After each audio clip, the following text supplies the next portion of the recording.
listening to your brain on air. The program will begin shortly. Enjoy. Du lytter til din hjerne på luften. Programmet begynder snart. Nyd.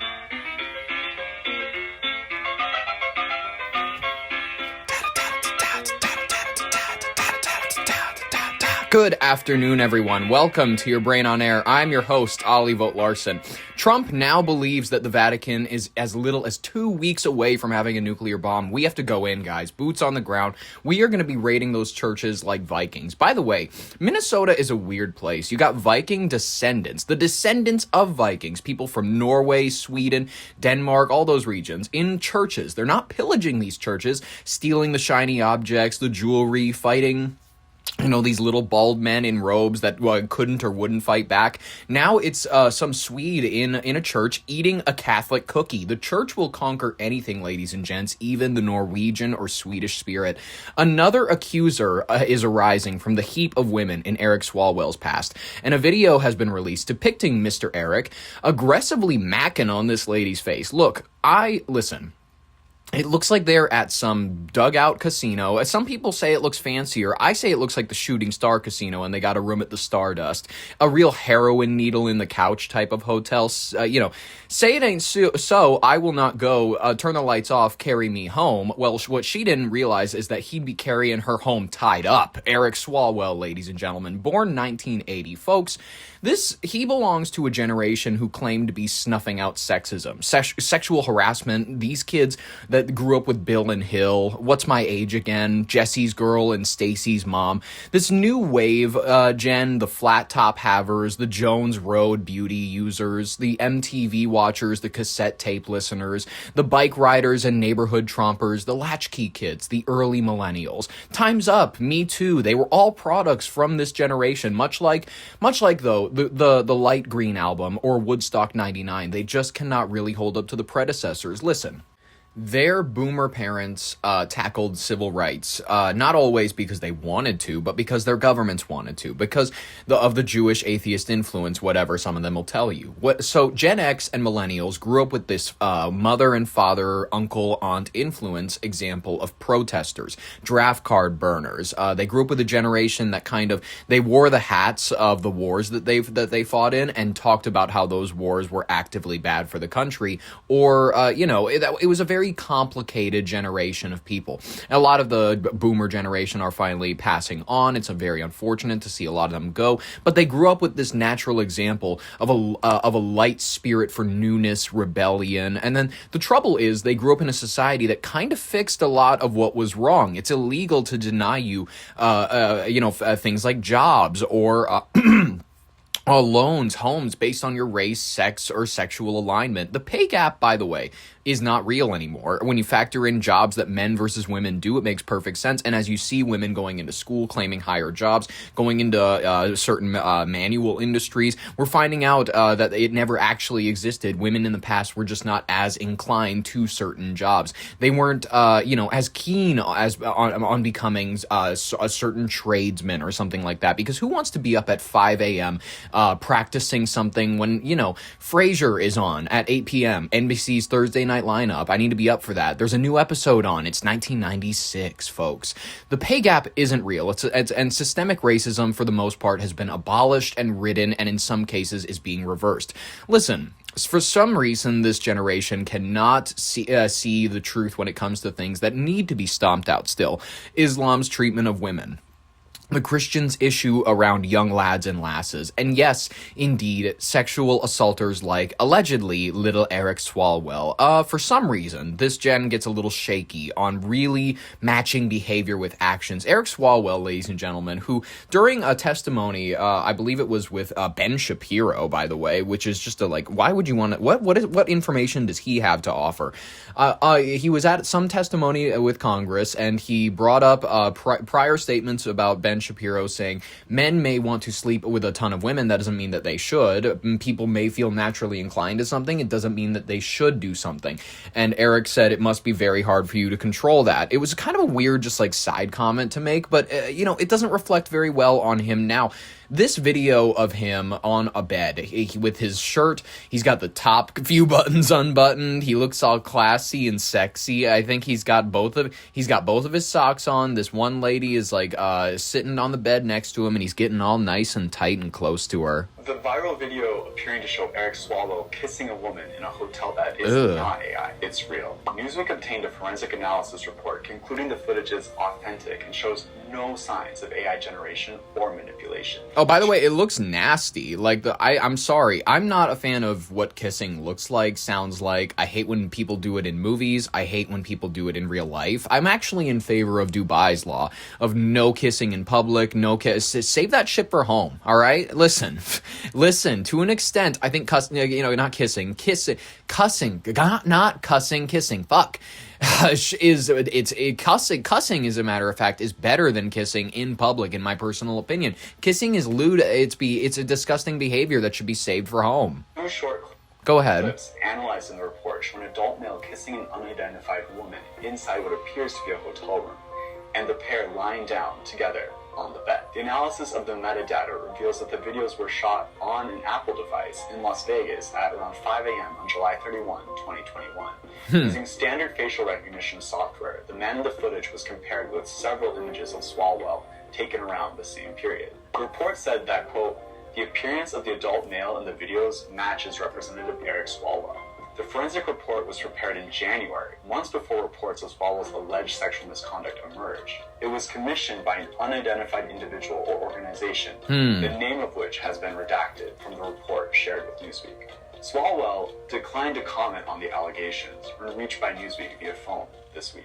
Well, okay, he's going to have to respond at a certain point. There's the new accuser says that she was allegedly drugged by him and sexually assaulted in 2018? Interesting. News this hour, another woman accusing California Congressman Eric Swalwell of sexual misconduct hours after he announced that he would resign his House seat. Naughty He held boy. a news conference in Beverly Hills today with her attorney and said that back in 2018 she was drugged and assaulted by the congressman before going to a political event. Take a listen. Let's hear it. I believe he drugged my drink. I only had one glass of wine.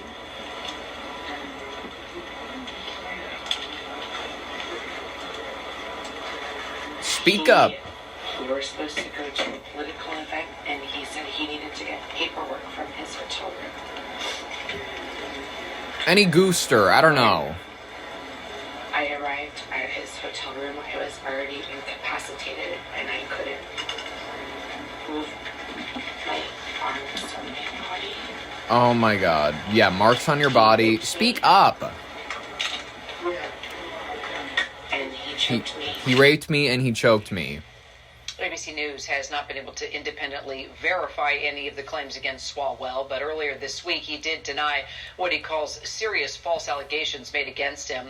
ABC News has asked Congressman Swalwell for a reaction to the latest accusation. He has not yet responded. Our Alex Stone is on the story out of L.A., along with our political director, Avery Harper. So, Alex, what more can you tell us about the latest accuser and these allegations? Yeah, we can hear about this later. We'll cover the story as it develops, but admittedly, I don't want to dedicate the entirety of this first half to Eric Swalwell. Listen, he's a kind fella. I look forward to having him as a consultant on the show. We will be the only people who are willing to pay you, by the way, at the end of this shit, Eric. All right, your Brain on Air is an equal opportunity type of spot, and we are always willing to support the most disgraced of politicians. We got Tim Walz on the phone the other day. He might be coming here when he's done in the governor's mansion. Folks, he needs to avoid the governor's mansion. Most people, I would actually say politics in general right now, if you get the chance to just steal as much taxpayer money as you can and dip, like a lot of smarter Congress people do it. Listen. We are doing an analysis, according to the Boston Globe. This is a latest article, political threats against politicians, people who are calling up their offices, telling them they need to die, telling them explicit whatevers. This is on a massive increase as of late. And I'm just going to tell you this. I'm never in support of threatening people. I'm never in support of endangering someone's lives, their family's life, any of that. That's evil. It never has any place in this government or this country, for a matter of fact. It's disgusting, and I don't want to see it. It's third world behavior. It's lesser than. It's not human. And I'm just going to be really, really low-key and honest with you. This is coming up at a time very much like the 70s. We got a gas crisis. We got situations emerging in the Middle East. We got protesters. We got political assassinations. It's a low-key, legit, like, you're going to be writing books about this time. It's going to be really interesting. And I'd say that it really sparked, the powder keg started to spark around the time of COVID, George Floyd. 2020 is really when this, it was unlike other generations. They have they have smoother transitions. The late 1980s felt like the early 1990s. The late 1990s felt like the early 2000s. However, 9/11 was kind of one of those marker moments where it changed a lot of people's minds, changed a lot of how the public systems work. COVID was another one of those key moments where, yeah, the early 2010s felt like the late 2000s. 2009 kind of feels like 2013 in many ways. 2013 in many ways feels like 2016. 2016 feels like 2019. 2020, there was a cut moment, and it was completely different. The world changed. It hasn't been the same since. And, I'm just gonna say it. That might have been the moment that all of this shit. That I think we may have went into a parallel dimension with how much shit changed because of that. Let's hear a little bit about these threats that politicians are getting lately. It's not good. No one likes to hear this. We all deserve to rot in hell. And I pray for all of you to get cancer. Jesus Christ. Senators and representatives are rising, showing just how By the way, that's not what Jesus is for, to pray for other people to get cancer. polarized America has become, and just how comfortable some Americans have become with the political violence that's been gripping the country. I hope they blow your head off. These threats are landing all across the country, from city halls to the U.S. Capitol, and across party lines. The U.S. Capitol Police investigated nearly 15,000 cases last year of threats against members of Congress, their families, staff, or the Capitol complex itself. And 2026 is on pace to surpass that. New England lawmakers gave us audio recordings of some of the disturbing calls they've received. The Globe agreed to keep the specific offices anonymous to avoid making them targets of even more hate. These calls are so intense and happen so often, it shows how common violent political language has become. The callers aren't just venting, often they're threatening physical harm. You better beef your security up. We're coming for you. In most offices, interns are the people answering the phones and screening the voicemails. And any intern that's listening to this, hang yourself. And any intern that's listening to this, fucking hang yourself. Listen, I think that there is a level of humanity that we've all lost. I think that there is an anger, a real vitriolic hate that all of us have in us, and not many of us are willing to address it. And I'm going to be honest with you, none of us deserve it. None of us deserve the hate that we carry. None of us have earned it. None of us have, I don't care what happened to you. I don't care what travesties you've been through. I don't care about any of it. No one has earned hate. No one has earned humanity ending hate. And that is just something that I'm seeing spread a lot more on the internet nowadays than positivity. Messages are so disturbing that at least one staffer for a New England lawmaker has quit, and offices sometimes have shut down as a precaution. You really shouldn't have hung up on me, buddy. Now I gotta come down to the office and pay you a visit. After January 6th, staffers said they worry that even the vaguest threats need to be reported because they can turn real. Most lawmakers we spoke to made it clear they don't want to portray themselves as victims. But these messages go beyond just them. They extend to their families. I pray your family is by the illegal aliens you coddle. Some lawmakers have received bomb threats and calls designed to trigger a massive police response at their homes. We didn't find a single New England lawmaker who told us the threats were not a problem. That raises questions about whether this is just a temporary problem or the new normal for any elected official. Probably the new normal is what we're looking at. We're looking at people that just want to vent. They want to get it out, and they're going to get it out whether or not it might even be legal, which I'm guessing this is not. Folks, if I can recommend anything, I'd recommend not calling and threatening government officials. That just doesn't feel like it's going to pan out very well for you. Ladies and gentlemen, speaking of things that might not pan out very well, Iran threatens shipping in the Red Sea as U.S. blocks the Strait of Hormuz, and we have reports of 3 different teams of paramedics that were struck on Wednesday in southern Lebanon, the health ministry said, as Israel pressed ahead with its aerial and ground war in the country. We got war update time, ladies and gentlemen. Let's begin. Go. We got a maritime standoff, at the sea in the Middle East, and it's entered a dangerous new phase this Thursday morning as Iran threatens to expand its reach into the Red Sea in response to its tightening of the American naval blockade following the collapse of the weekend peace talks. The U.S. Navy has successfully locked down the Strait of Hormuz, with Central Command reporting that not a single vessel bound for an Iranian port has made it through in at least the last 72 hours. In a sharp escalation of rhetoric, the Iranian military leaders warned on Wednesday that if their commercial vessels continue to be intercepted, they will, quote, not allow any exports or imports to pass through the Red Sea or the Gulf of Oman, effectively threatening total strangulation of the global energy corridors. Man, listen, I think when we're looking at the Red Sea, when we're looking at the Gulf of Oman, when we're looking at it's territorially distant from their land. So I think if we manage to get a couple of countries on our side, which I realize might be a little tough at this point, but maybe we can we send a gift basket? Is there a variety of cheeses we can send? I think Gavin Newsom's farm, actually, they make a special charcuterie board. I think you can buy it. It's like $59 for the platter alone. It's crazy is what I'm hearing. The naval chess match, folks, we're watching it on the 3,000 eagle eye view. You know what I mean? 3,000 feet humanitarian situation in Lebanon has also taken a turn that we did not expect.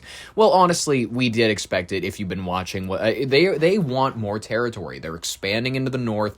And if you have any issue with that, you're just going to get kicked to the curb just like the Lebanese. The Lebanese health ministry reports that 3 separate teams of paramedics were targeted by Israeli strikes in the southern village of Meifaudon on Wednesday. According to the rescue groups, the first team was hit while responding to a distress call. The second and third teams were struck in rapid succession as they rushed to save their own wounded colleagues. Let's get a clip from the Today Show running. Let's cool the temperature in here. I need to take a sip of some coffee. U.S. Central Command this morning says its partial blockade of the Strait of Hormuz has turned back at least 10 ships heading to or from Iran. And this is what that blockade looks like. Was that winning? Turn around and prepare to be boarded. If you do not comply with this blockade, we will use force. As American warships broadcast warnings. The whole of the United States Navy is ready to force compliance. Now. In Tehran, thousands of pro-government supporters protested the blockade last night. Iran's military says if it continues, Iran will disrupt marine traffic in another vital waterway, the Red Sea. But while a new round of negotiations may be coming... Let's review real quick for our not geography well-maintained friends. The Red Sea is a very critical water main. We're going to talk about exactly where it's located. It's in between the traditional, where it's located in the Middle East as we associate it. North Africa and the Middle East border it. It runs as a distinct waterway between the Gulf of Aden, however you'd like to pronounce it, and the Mediterranean Sea. It's very rough landing. Let me just be honest with you. We've had a lot of conflicts in the past. The Brits have had a lot of issues with the Suez Canal, as that's the main distinct waterway a lot of people associate with the Red Sea. Moses parted this bitch is what we're talking about. So let's be really clear about this. If they get biblical and they start parting the sea, I don't know what we're going to do about that. Israel says a peace deal won't include Lebanon, a major sticking point. This morning, the Israeli military says it's approved a plan for more attacks. Well, they go, why would we include Lebanon? We want to kill them all. On Hezbollah in southern Lebanon, where Israeli troops have forced more than 1 million civilians to evacuate. I traveled to northern Israel along the Lebanese border and met a senior Israeli official. How long do Israeli forces plan to stay in Lebanon? I think we've been fighting since October 7th, 2023, and we're committed to continuing doing so as much as needed. I think that was outgoing. No, outgoing, but that's because something's incoming usually. Is Israel doing to Lebanon what it did to Gaza? Israel is going village by village, house by house, to the Jewy answer. He's getting all Jewy with it. He's going, well, technically we're doing this, and technically, well, actually the procedure that we're following, it's very wordy, it's finangly, it's not going to be direct, it's not going to be honest with you, it's going to play mind games. Village by village, house by house. It's village by village, house by house. Dismantle Hezbollah. Hezbollah. It's very unfortunate that in the villages of southern Lebanon, almost every house has a rocket launcher.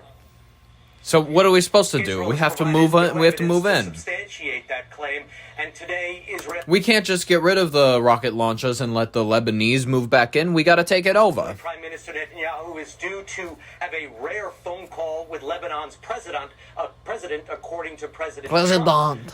Lebanon has not confirmed that the phone call will take place. Savannah? Richard Engel in the region for us. Thank you. Savannah, it's really good to see Savannah back at the Today Show after she got done with her mother's kidnapping. It was very, honestly, it was moving to see her back at the Today Show. Very happy to see her.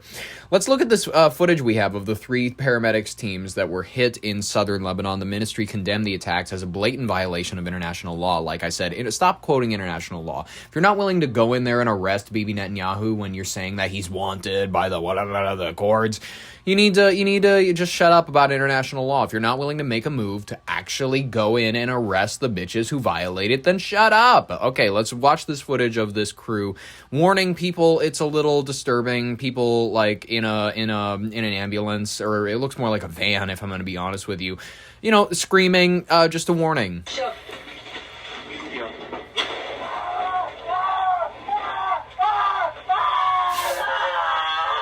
The Israeli military today launched 3 consecutive attacks on 3 different teams of paramedics, all operating in the southern Lebanese town of Meyfadoun.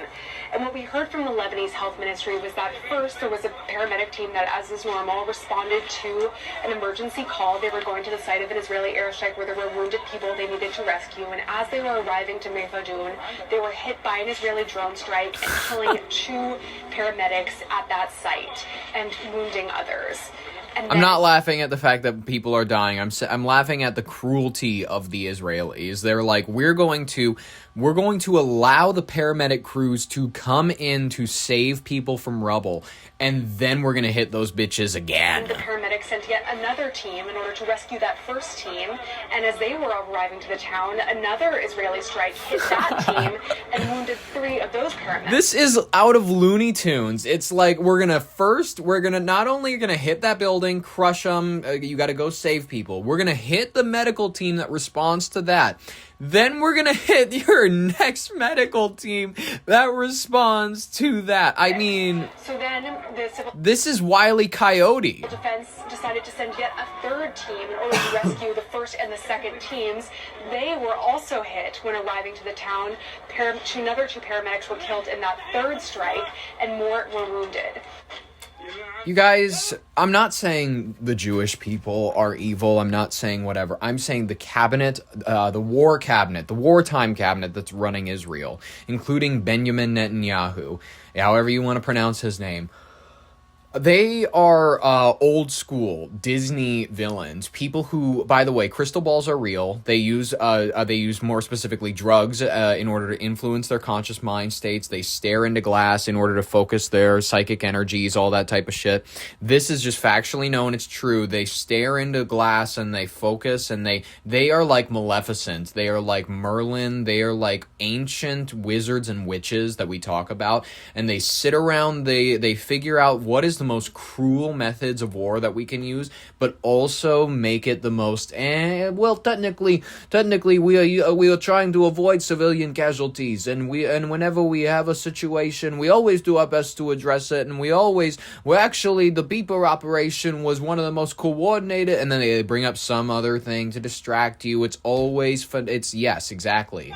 The Lebanese health ministry has condemned this as a blatant violation of international law, saying medical facilities should never be a target under the Geneva Conventions. But then Israel will go, oh, you can't be hiding missiles in a fucking church. You can't be hiding missiles in a hospital. That hospital is now technically a war site.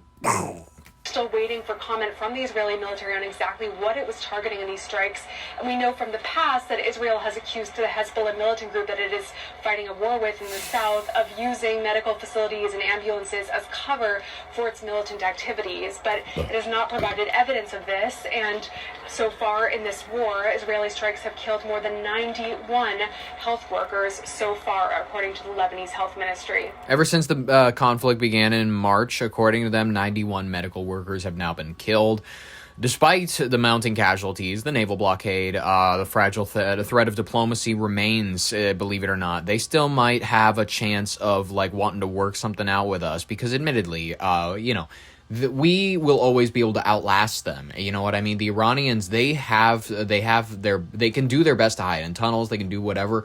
We will eventually, at a certain point, if we are pushed, we will level as much as we can. We'll spend millions. We will spend years on this conflict. It will be, another Afghanistan. It'll be regrettable, but it'll be something that we are just people will be doing, school get together. What are they called? Assemblies, where one kid gets out onto the floor and then their parents who have been gone for the last 8 years in the Iranian conflict come and they give them a hug and then they cry and all that dumb shit. And we're going to be doing that for another however many years. I'm not saying the activity and the sweetness alone is dumb. I'm saying it's dumb that people are being stripped from their families for years, deployed to Abid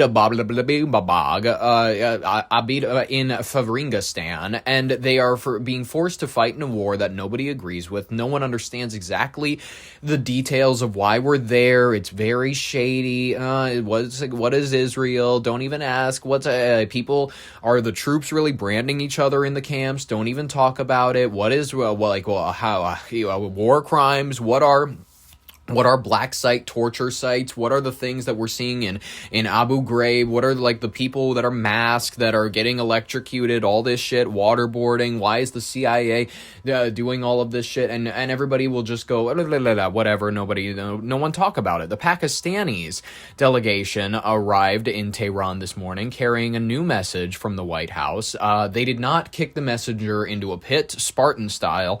President Trump hints at a potential second round of negotiations to prevent a 2-week ceasefire from completely evaporating. However, the Lebanese president, Joseph Aoun, A-O-U-N, emphasized today that the ceasefire in Lebanon is now just as important as any deal with Iran. Targeted in the south, they are mostly warning that Israel cannot move forward while rescue workers are being they're being blown up by all of their missiles, and they're saying, can you stop that, please?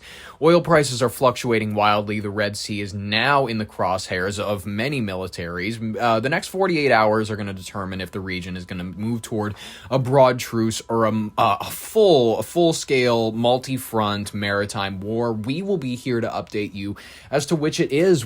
I'm excited. Friday's episode is going to be tight. It's going to be legit. Too legit to quit. We're going to have a lot to report on. But folks, I say that we move on to our next story, as the Ukrainian president is updating us that the war is taking a new turn as they are being supplied with robots that are able to capture territory from Russian soldiers. Listen, modern warfare is here. We are in a new age, ladies and gentlemen. Let's begin the talks of what we are dealing with. Go. Warfare, folks, has just entered a new era, and if you do not believe me, listen to President Zelensky. I know he is a questionable figure. He runs his country questionably, but he is making moves in silence like Megan Thee Stallion, and he has announced that for the first time in history, a Russian-held position was captured exclusively by robots. Listen. This era, this age was coming soon. You knew it. You knew this was going to happen. During a speech marking Ukraine's Arms Markers Day, this past Monday, April 13th, the president confirmed that the mission was carried out by a coordinated team of unmanned ground vehicles, UGVs, and aerial drones. Remarkably, the Russian troops stood no chance. They reportedly surrendered their position to the machines, allowing the Ukrainians to seize the territory with zero infantry involvement and, most importantly, zero casualties. Listen, I'm not saying this is going to change things, but this is certainly going to... You're going to see wars fought differently. I'm saying that maybe in terms of human casualties, things are going to change a little bit. Is it going to be more? Is it going to be less? I don't know exactly what war looks like from here on out. We're looking at a culmination of a massive technological surge in this year, 2026. The land drones are primarily used for hauling supplies or evacuating the wounded. Just a year ago, they're now leading the charge. That was what they were up to just last year, 2025. Ukrainian officials are now saying their robotic systems have carried out over 22,000 missions in the first 3 months of this year alone. They use these, quote, killer robots like the Ratel, RATL, and the TRMIT units. They are equipped with machine guns and AI-assisted targeting, allowing them to navigate trenches and suppress enemy fire while their human operators remain safely kilometers away behind cover, folks. We are looking at something where if you are mid-tier at video games, if you're like... I don't know, you're good at hand-eye coordination only within that. You can't play pickup basketball to save your life, but you can absolutely pwn noobs on Call of Duty. Is that what the kids call it? Yeah. Then maybe this is a career for you. I'm saying the military is going to be a little bit video gamey. And I'm not trying to put out, this is not a military recruitment poster, but I am saying the military will look collectively very different in the next few years. Mark my words. Let's hear it out of Zelensky's mouth. It's an extraordinary claim by the Ukrainian leader. It might be fake. For the first time since the war began, Volodymyr Zelensky says Ukrainian forces were able to retake territory seized by the Russians using only an army of robots. Zelensky, appearing in a heavily produced video address on Monday, said the enemy position was captured by ground systems and drones, without infantry involvement and without losses on the Ukrainian side. Yeah, these things look like they would deliver you something from Amazon. These look like not too advanced of drones, but apparently these are killing people in turbines. Also revealing that drones have carried out roughly 22,000 missions on the front lines just in the past 3 months. In other words, said Zelensky, lives were saved more than 22,000 times when a robot went into the most dangerous areas instead of a warrior. Among experts, both the announcement and the video were met with cautious skepticism. Is this a slick PR move, or is this an actual significant breakthrough in the battlefield?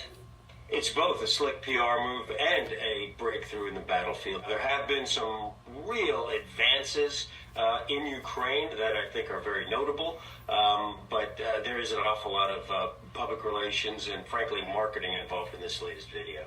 In January, defense manufacturer DevDroid posted this video, saying it showed a ground robot equipped with artificial intelligence taking 3 Russian soldiers captive. The Ukrainian battalion posting this. These guys look, you got these 3 Russian guys. I'm going to put this in the description so you can see it for yourself if you'd like.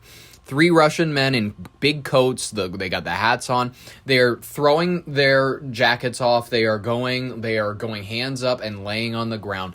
This is hilarious to me. Similar video which appears... By the way, how long until these are deployed on the streets of the United States? ...to be from the same incident. How much territory Ukraine was able to recapture and how many Russian soldiers surrendered as a result of the operation lauded by Zelensky is unclear. I think the Ukrainians are trying to bring a lot of attention to their drone capabilities. Recently, they began assisting American forces in the Middle East. I think this video is capitalizing on that. I think the actual tactical event was probably a little bit smaller than we're led to believe through this video.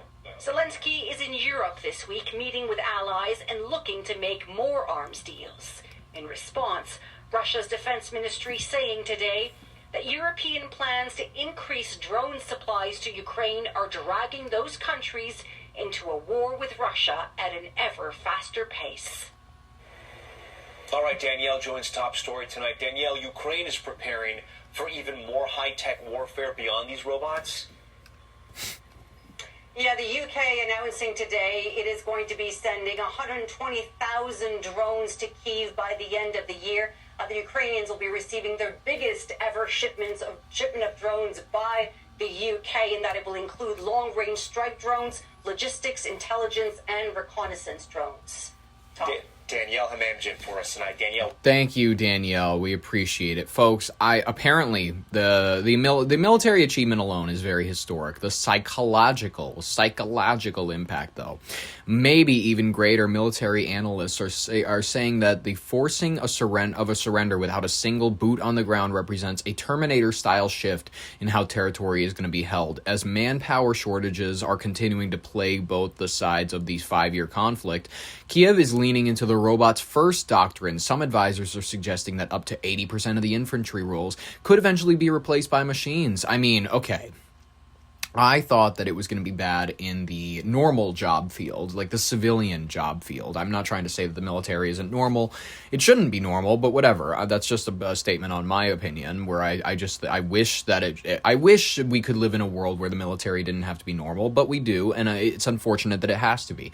But I didn't think that the military were going to be the types where it was like AI is going to be taking our jobs. It's terrifying. That's a scary future for people who want to be deadbeats out of high school, who just want to be like, well, I'll go serve for a couple years and get a pension, and then I'm set. I got benefits, the VA, the rest of my life. For the soldiers in the mud, the message from the president was clear. The future has not arrived at the front line yet, and but the future where machines are taking the risk so warriors don't have to is arriving soon. Folks, that's exciting. If you got military fellas in your family, tell them to start flying drones. Get them a drone for Christmas, and then tell them you're going to need this in a couple of years. Guess why? Because you might not even need to be out there on the field. You are going to be sitting in an air-conditioned place in, I don't know, Libya. I think that's another country that's on their list where they want to take over. Whatever. We're going to figure it out. We're going to sort through the headlines, ladies and gentlemen. Let's move on to our next collection of stories, the rapid fire section of today's headlines. Lots of stories you need to know about to keep your media diet healthy that we're going to review just now. Former Virginia Lieutenant Governor Justin Fairfax kills his wife and then himself. This is out 2 hours ago. Very, very interesting. Former Virginia Lieutenant Governor Justin Fairfax shot and killed his wife inside their Virginia home and then killed himself. Fairfax County Police Chief Kevin Davis said their 2 teenage children were in the house at the time. One called 911. Fuck. That's, listen, the typical politician. I'm here to confirm the identity of... I'm surprised he didn't kill the daughters, too, and then make it like a Shining house. Shooter in this murder-suicide that happened several hours ago as former Lieutenant Governor Justin Fairfax. Former Lieutenant Governor Justin Fairfax shot and killed his wife inside of their home and then shot and killed himself. This has been an ongoing domestic dispute surrounding what seems to be a complicated or messy divorce. Former Lieutenant Governor Fairfax was recently served some paperwork associated with an upcoming court proceeding that apparently led to this incident last night. Both of their children, teenagers, the boys older than the girl, were were in the house when it happened. So that's horrible news for the family. Certainly a traumatic event for those children to live through. But we know that it all kind of culminated last night when Justin Fairfax shot several times, and killed his wife, ran to a different part of the home, and then killed himself with the same firearm. What a pansy. Teenage children who were in the house, but our main concern is for their well-being right now. They are interacting with us, and certainly the son was the one who called 911 during a very chaotic situation. I can only imagine. Wow. You know, what a crazy time to be alive, ladies and gentlemen. Former lieutenant governors are killing their wives. I mean, this is just the one time that we hear about it on the news, and they don't just do it at a ceremony, and then we don't ask any questions, because who cares about a lieutenant governor? He should have saved this for, like, Friday night, when she could have been made into pizza, ladies and gentlemen, at maybe one of his gubernatorial parties. We got the White House Press Secretary Caroline Leavitt responding to a question regarding the deaths of 10 American scientists. I think it's nearing 11 now. We're linked to NASA and the military. Let's hear this very fun woman's response. I love Caroline Leavitt, no matter how fake she appears to be. There are now 10 American scientists who have either gone missing or died since mid-2024. They all reportedly had access to classified nuclear or aerospace material. Is anybody investigating this to see if these things are connected? I've seen the report, Peter. I haven't spoken to our relevant agencies about it. I will certainly do that, and we'll get you an answer. If true, of course, that's definitely something I think this government and administration would deem worth looking into, so let me do that for you. How about everything else that you guys have deemed worth looking into? Good news for people who are retarded enough to love live events. I don't love live events. The rare times that I will go is maybe if there's a comedy live event. I'm fine with that. I'll go if it's a person that I regard myself a fan of. Otherwise, when it comes to music live events, it's tough. I remember the one time me and my fiance were planning on going to a live event. It was the first time that either of us had planned on going to a concert. I'd never been to a concert, and she had never been to a concert, so she had gotten hyped to buy these tickets. Turns out, oopsies, we bought them for Chicago. So we go ahead and we say, well, why not? We'll make the trip. We'll go ahead and do it. It turns out that, oopsies, he ends up having a stroke, cancels the rest of his tour. How old is Childish Gambino? Yes, age. Give me the age. Childish Gambino. God, Google is slow. He's 42 years old. He was about 41 40-ish when this happened. That's young for a stroke. No? Yes? No? I mean, whatever. People who go to live events, you're going to be very hyped to hear about this, because Ticketmaster, a jury has found that Live Nation and its subsequent subsidiary company, Ticketmaster, are guilty of having a monopoly and in violation of federal and state laws. A trial could have implications for both the company and the entertainment industry. States argue that Live Nation used its control of ticket platforms and concert venues to force artists into bad deals and to drive up prices for consumers. Let's hear a little bit about this. Federal jury has found Live Nation and its subsidiary, Ticketmaster, have been operating as a monopoly in violation of federal and state laws. It's the long-awaited conclusion to a blockbuster antitrust trial that could have big implications for both the company and the entertainment industry at large. Dozens of states were party to the suit, which argue that Live Nation used its combined control of ticketing platforms and a nationwide network of concert venues to force artists into bad deals and drive up prices for consumers. For more on this, we're joined by Jem Oswald. He's music editor at Variety. Jem, thanks so much for being with us. Before we get into details, just for context here, how big a moment is this for Live Nation, Ticketmaster, and the industry?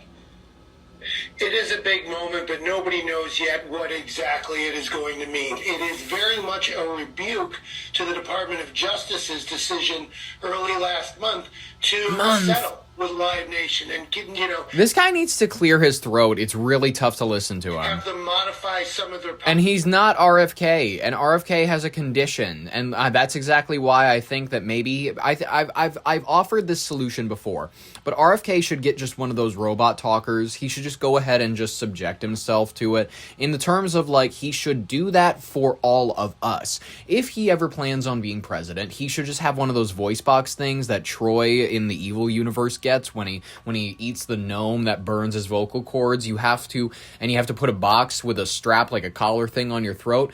RFK, get one of those things that vibrates and helps your throat just like create a bit of a more clear sound. You know what I mean? I think that might assist you. That might help you out, especially if you have any presidential aspirations. Listen, I need you to save the country, RFK. And pay a few fines. I think it was $260 million, which Live Nation earns in a couple of days. We should point out that suit was first filed by the Biden administration. That's when the DOJ was involved. When the Trump administration came into office, the DOJ, a few days in, walked away. States decided to continue with that lawsuit, which is how we ended up where we are today. But in retrospect, that settlement that they reached, how does that look right now? How is this the most boring thing imaginable, ladies and gentlemen? If you want, it'll be in the description, ladies and gentlemen. Hampshire College. If you go to this, I don't know, maybe you do. If you're listening to this from wherever Hampshire College is, it's closing. Sorry. After nearly 6 decades, we got a report explaining how the closure is reflecting on how higher education landscapes in general might be more broadly changing than we expect. Confidence in college is way down. Our college is doomed. Hampshire College is closing. It's getting harder and harder to run a small college across the country. A small college, I haven't met a person who's going to a small college that has been happy in a long time. Maybe it's just a person-to-person bias that I've met, but many of them, they feel a dreary energy in certain colleges. Certain colleges have I'm not going to say it's a sadness factor to them, but it's definitely like the building itself carries a sad energy. Maybe the architecture style, maybe it's the people that call the halls home, whatever you want to call it. Maybe it's the teachers, maybe it's blame it on anything you want to blame it on. But many college students know exactly what I'm talking about, that colleges just have a feel of sadness to them. Hampshire has been facing financial pressure for years. It almost closed in 2019 before getting a large infusion of donations from wealthy alumni. And then it started on a 5-year plan to sell some land, build its enrollment, and try to be stable again. But that plan hasn't really worked. Hampshire announced on Tuesday that it won't be admitting any new students for the fall semester, and that whoever is finishing their degrees can do so in May or December or transfer to another institution. It's a sad but pretty predictable story. A new study just last week showed that a quarter of colleges across the country are supposed to close in the next decade. Damn. And tons of schools around New England have shuttered already. Today, more and more Americans are asking if a 4-year degree is a risky investment. Confidence in college is down nationwide. Where is all that money going? Don't you guys pay like hundreds of thousands of dollars to go to college? Where is all that money going? Among most Americans. And closures like that at Hampshire College only increase the amount of apprehension that people feel. This is all particularly relevant and scary for New England. There are tons of liberal arts colleges here, and then of course the big universities in Boston and beyond. Losing them will fundamentally mean that the economy and the lifeblood of the region looks kind of different, and it's a question of whether or not Hampshire is only the first of many to come. Who knows? I didn't go to college, but I'm hearing from a lot of people that the atmosphere of college, it's not nearly this perfect like a Hogwarts type of destination where you go there, you actually learn a few things, you make some friends. A lot more people are describing it as you go there, you do your best to fit in, you do your best to line up for these tests, you do your best to cram information in when you can. You show up for college classes when they demand it of you. It's kind of shaky whenever they do. The schedules are always whatever, they're here, they're there, whatever you want to call it. I'm hearing that college is just not, the prestige factor is not there anymore with a lot of people. But who knows? Maybe. I need to go to college in order to know. Jessica McClure Morales. Interesting. Not the mother of Miles Morales. She was known as Baby Jessica, who was rescued as a child in 1987 from a well. This was a national story. Many people old enough probably remember this. She was arrested recently in her Texas home after an alleged domestic disturbance. She has since been released on bond. God, she looks rough. Let's take a listen to this. Sad update on a woman who became famous worldwide when she was just a toddler. You might remember her as Baby Jessica. Back in 1987, the 18-month-old captivated the world as crews spent nearly 60 hours rescuing her from a well in Midland, Texas. Now 40 years old, Jessica McClure Morales is facing assault charges. She was arrested Saturday after an alleged domestic disturbance at her home in Texas. She has since been released on bond. Listen, sometimes maybe you gotta leave them in the well. I don't know. Maybe that's the right call here, ladies and gentlemen. Maybe sometimes you gotta leave them in the well. Let's cover our last story so we don't dilly-dally, we don't waste any more of your time, and you can go respond to whatever it is this Thursday is going to demand of you, ladies and gentlemen. I'm having a wonderful time reading these stories to you. I'm hoping you're having a wonderful time listening to them. OpenAI executives once considered a path to auction off access to advanced AI models to governments, deliberately playing world powers against each other. It was actually presented to a potential donor. A junior researcher recalled thinking, "This is completely fucking insane. Here is how AI companies are reshaping global power. According to quotes, we are building portals from which we are genuinely summoning aliens." AI executives, if you're not aware, are mentally ill. The majority of these people are, they believe in the Saturn stuff, because many of them, if you don't know, Sam Altman, Jewish, Mark Zuckerberg, Jewish. Unfortunately, the Jewish religion has a connection to a being known as Saturn. And if you're not deep enough to get into the cube on the top of Saturn, if you're not deep enough to get into the influence of all of those sorts of things, if you're not deep enough to get into shapes and whatnot, I understand certain people, they'll make their way there. As a matter of fact, we're going to review that next episode. Next episode, we're going to cover the Saturn situation. We're going to cover its connection to the Judean religion. We're going to cover that all next episode. But for right now, we are just going to cover how Sam Altman, Saturn worshiper that he is, he believes that they are summoning aliens, they are summoning demons, they are summoning what we believe to be these transcendent, transdimensional beings. And listen, they are in the business now of, like, we're going to sell governments, we're going to sell China, maybe Russia, maybe the US, if they bid the highest, certain models of these AI things. Obviously, they might not even be giving them the best things that they have. They might already have a computer that's conscious, as far as we know. But let's talk about this. The line between Silicon Valley and the global war rooms begin. According to an explosive new investigative report from The New Yorker, senior executives at OpenAI once floated a geopolitical scheme that sounded more like a thriller novel than a business plan. Folks, this is straight out of 007. You're going to hear about this. You're going to go, this is interesting. This is something that you'd hear about in a novella, in a spy movie. Internally dubbed the Country's Plan. The strategy proposed auctioning off the tiered access to advanced AI models to the highest bidding nations. The goal reportedly was to enrich the company by playing global powers, including rivals like the US, China, and Russia, against one another in a high-stakes bidding war for the technological dominance that they could offer. And listen, this revelation is stunning. Both the tech insiders, the policymakers, everybody. Former OpenAI policy director Jack Clark reportedly described the plan as a prisoner's dilemma, where nations would feel forced to fund the company just to avoid the dangerous prospect of being left behind. The internal reaction was one of immediate horror. One junior researcher present at the pitch meeting recalled thinking that the idea was completely expletive insane. The expletive was fucking. While the plan was eventually scrapped after employees threatened to quit, it is highlighting the cutthroat era that AI is in right now. We are dealing with, like, everyone wants to be the next Steve Jobs, but also they want their company, because it's AI, to tap into the Palantir side. They want OpenAI to be used in warfare. They want OpenAI to be used in tanks. They want it to be used in missile technology.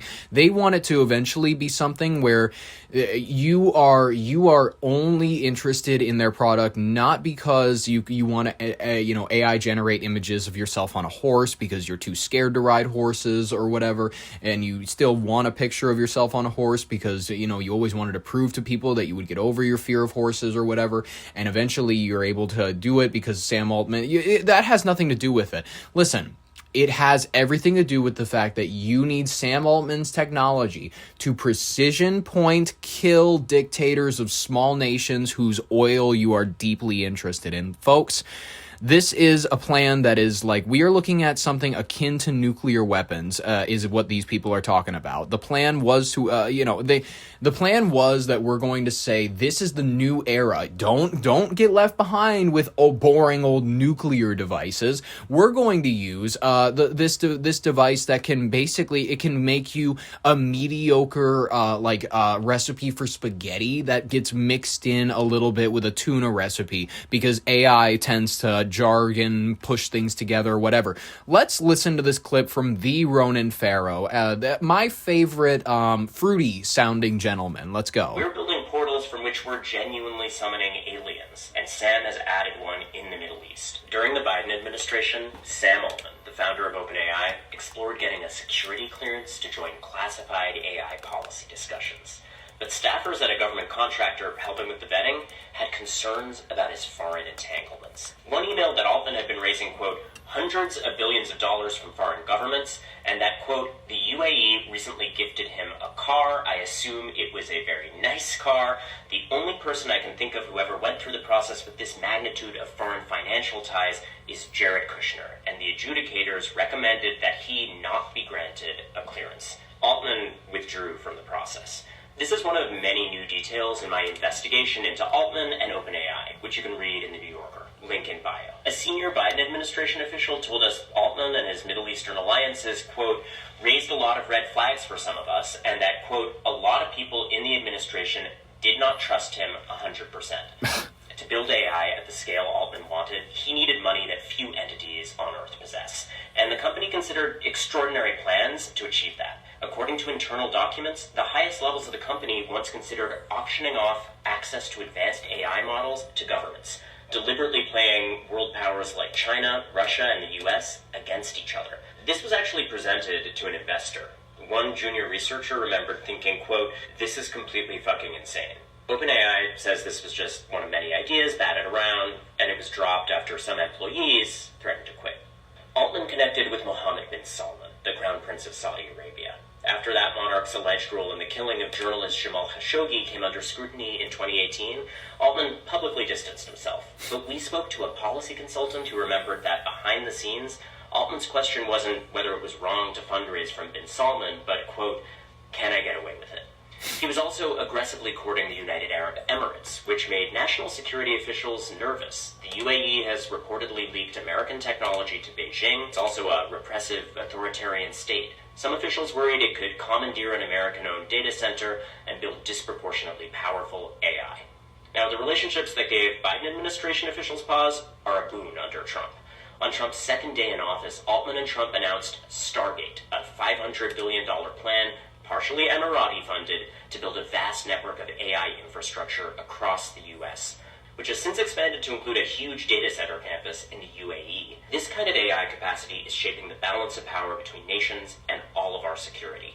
One former OpenAI executive said, quote, we're building portals from which we're genuinely summoning aliens. The portals currently exist in the United States and China, and Sam has added one in the Middle East. It's just like wildly important to get how scary that should be. So, okay, we're looking at an arms race mentality. That's not just the only thing that we're looking at in these backroom meetings. Some of the industry's most prominent figures have begun increasingly using mystical and jarring language to describe their work. In various industry circles and leaked communications, researchers have described the process of training these massive neural networks as building portals from which they are summoning aliens. This is like a massive shift in tone from the original, oh, we're building tools. Now they're like, we're summoning entities. Listen... AI people, you get into the deep circles of AI researchers. Some of these people believe that they are talking to godly entities. Some people believe that they are communing with angels in these computers. And listen, maybe they're not even wrong. This world is so schizophrenic at a certain point. You have to go, maybe at a certain point they're right. Maybe they're right. Maybe when we look at the actual fabric of the universe, the way that things work on this little tiny planet that we call home, maybe they're correct that the closest thing we can get to a god is just researching and trying to build portals to like Moloch. Maybe these people who are into like the rituals, they're into communing with these fourth dimensional entities, all these sorts of things. Maybe that is the only way to get to riches. Yes, folks, maybe it is. But maybe it is also the only way to lose the thing that we believe to be a soul. Soul is energy, from what many of us can understand, what we can perceive it to be. And this energy and whatnot, I believe if souls, as we believe it in the traditional sense, if this energy is a true thing, I believe you can absolutely sign it over to something. You can sign it over to something dark. You can say, no, actually, in any form of afterlife, after this biological entity that's holding after this vessel that's holding my soul is done, you can have it. You can have my soul. And whatever they do with you after that, I don't know. I'm just going to be honest with you. I think whatever we believe about energies, whatever you think is true about souls, you can absolutely sell it. And I think that's what a lot of these people are getting into. I think Sam Altman is a hollow person. I don't see a person with a soul when I see him. I see someone who's into deceiving the public. I see someone who's into the idea of gaining more for the sake of having it, not for the sake of gradering the species around him that he happens to be part of, not for bettering the world, for leaving it a better place when he arrived. As many people dream of one day, like, I want to make the world a better place than when I left it. No, he came in and he said, I want to attain the most. I want to gain the most. And listen, folks, if we want to get into how that became Sam Altman's ideology, how that likely was his origin story, we're going to have to get into the worship of Saturn. We're going to have to get into the deeper knowledge, the esoteric knowledge. But folks, we are going to save that for Friday's episode. I hope you had a wonderful time listening to today's broadcast. I had a wonderful time putting these stories together for you. I hope you had a wonderful time listening to them. Thank you so very much for listening. I appreciate you. I appreciate the view. If you'd like to be there for the Friday broadcast, we do weekdays. We'll be back next week, Monday through Friday. We take the weekends off, so we got one more episode this week. If you'd like to be there for it, subscribe, like if you liked it, ring the bell for notifications. I appreciate you listening to this. This has been Ollie Vogt Larson with your brain on air. Thank you so very much for listening, and bye-bye.